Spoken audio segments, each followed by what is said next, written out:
par rapport à son conseiller, Podesta, John Podesta et son frère, des pédophiles notoires, qui ont encore monté un réseau international et dont Hillary Clinton avec son mari sont à la tête, dont même les Obama sont mêlés dedans.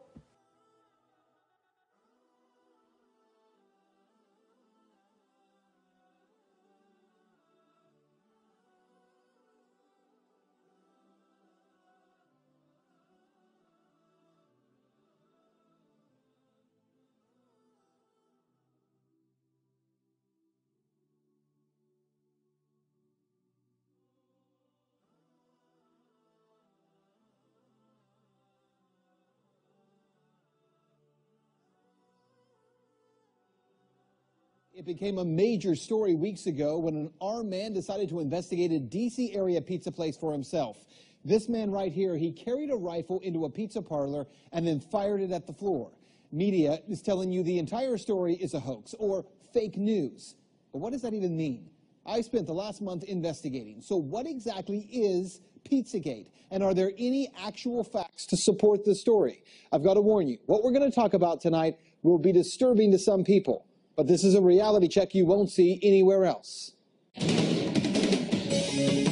Pizzagate actually comes from the WikiLeaks release of hacked emails from Clinton campaign chairman John Podesta. In all, WikiLeaks dumped around 50,000 email messages, and it was from those emails that the claims that John Podesta may be part of a child sex trafficking ring come from. Now, to be clear, not one single email in the Podesta emails discusses child sex trafficking or pedophilia. That is a fact. But there are dozens of what seem to be strangely worded emails dealing with pizza and handkerchiefs. Self-described online investigators say that those words in the emails about pizza and the talk of handkerchiefs is code language used by pedophiles.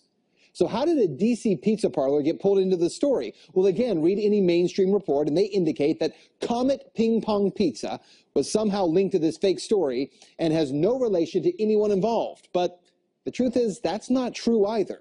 What media is ignoring is that the Comet Ping Pong Pizza place is actually referenced in the Podesta emails at least a dozen or so times, and that the owner of that place, James Alefantis, is a friend of John Podesta.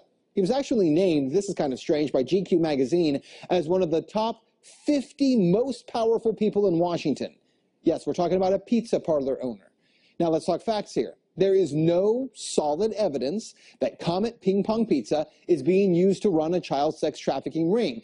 But there are some very strange connections between Comet Ping Pong Pizza and a second pizza place 2 doors over, Besta Pizza, and the accusations of pedophilia. Now, this is where things start to get strange when you research this story. Now, to begin, I need to show you a 2007 unclassified FBI document. That document, according to the FBI, contains commonly used symbols by pedophiles to express their preference in children. I want you to see these images here. These are the images. Notice this one on the end, the triangle. That image signifies something called boy love. The pizza place next door to Comet Ping Pong Pizza, Besta Pizza, well, this was their logo until only a few weeks ago. Clearly, you can see that the Besta logo actually contains the same image, I'm going to show you again, as that boy lover image. Interestingly, after Pizzagate investigators pointed this out, Besta Pizza changed their logo, and there it is now. They removed the triangle. Also, Comet Ping Pong, owned by Alefantis, is the place where a number of performance artists perform regularly. 2 of the groups that perform there, who you can see advertised, by the way, on this Comet Ping Pong poster, include a group called Heavy Breathing and another group called Sex Stains. Well, if you check out the YouTube videos by these bands, Heavy Breathing has songs that do joke about pedophilia, and the band Sex Stains has a video that includes, and you see it right there, that same boy lover symbol. It's nearly identical to the one that the FBI does say is a pedophile code symbol for boy love. As I said, there are some strange things there. As for the owner of the pizza place, James Alefantis, well, he was one time in a relationship with David Brock, who ran Media Matters for America. Well, since Pizzagate began to blow up online, he has made his Instagram profile, Jimmy Comet, private. But an archive search of Instagram reveals a number of strange photographs and words with strange and disturbing images associated with them. Look, to the point where we can't show you those pictures. We're not even going to describe them to you because some viewers would find it too disturbing to share on TV. Now let's talk about the Podesta brothers, because remember, it was John Podesta's email that was hacked. In those leaked Podesta emails, John Podesta talks about his close relationship with Dennis Hastert, the former Speaker of the House, who was recently sentenced to 15 months in prison for abusing boys years ago. He was referred to by the judge as a serial child molester. According to the Washington Post, visitors to Tony Podesta's home in Falls Church got an eyeful when they walked into a bedroom at the Podesta residence hung with multiple color pictures by Katie Grannon, a photographer known for documentary-style pictures of naked teenagers in their parents' suburban homes. And to be clear, that just begins to scratch the surface of how strange some of this stuff is. And bear in mind, we can't get into a lot of the real details of it because of the limits on broadcasting this on television. But it is some very strange stuff. Ça fait un scandale, vous avez dû entendre ça pendant les élections. Soi-disant, ça a été étouffé par rapport au fait que Hillary Clinton, elle a fait un crime de lèse-majesté, je sais pas quoi, enfin bref. Elle a trahi le peuple, avec l'histoire du patron du FBI, bref. Mais là n'est pas l'histoire. La chose la plus importante, c'est quoi? C'est que Emmanuel Macron, on retrouve son nom dans les mails de Madame Hillary Clinton. Sur le site de Julian Assange, vous pouvez aller chercher, vous verrez le nom d'Emmanuel Macron. Vous voyez bien que c'est une même et unique sphère. Obama, il est sorti de l'ombre pour parler d'Emmanuel Macron. Obama.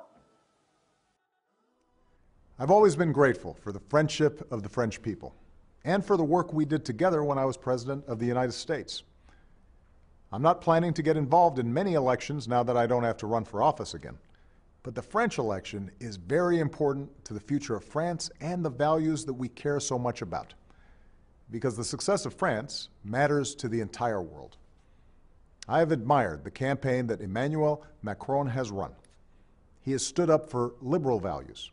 He put forward a vision for the important role that France plays in Europe and around the world.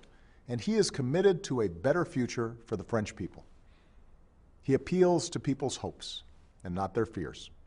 And I enjoyed speaking to Emmanuel recently to hear about his independent movement and his vision for the future of France. I know that you face many challenges, and I want all of my friends in France to know how much I am rooting for your success. Because of how important this election is, I also want you to know that I am supporting Emmanuel Macron to lead you forward. En marche. Vive la France!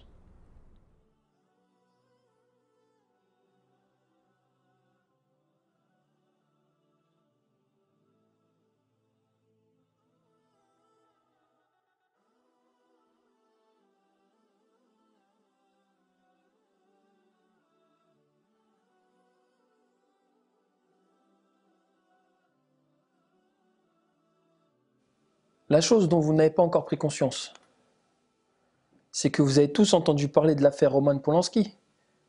Ça fait combien d'années que, dans l'impunité totale, cet homme reste en France? Sans rien. Mais selon vous, si aux États-Unis un coup de filet sur les hauts fonctionnaires est décidé, où est-ce qu'ils vont se réfugier? En France, forcément. Vu que maintenant le nouveau président va forcément les protéger. Vous imaginez? Je sais pas. Quand vous regardez Obama, comment il se comporte avec sa fille, ou avec une parfaite inconnue dans le bureau ovale. Est-ce que vous commencez à prendre conscience de ce qui est en train de se préparer et de ce que nos enfants vont subir?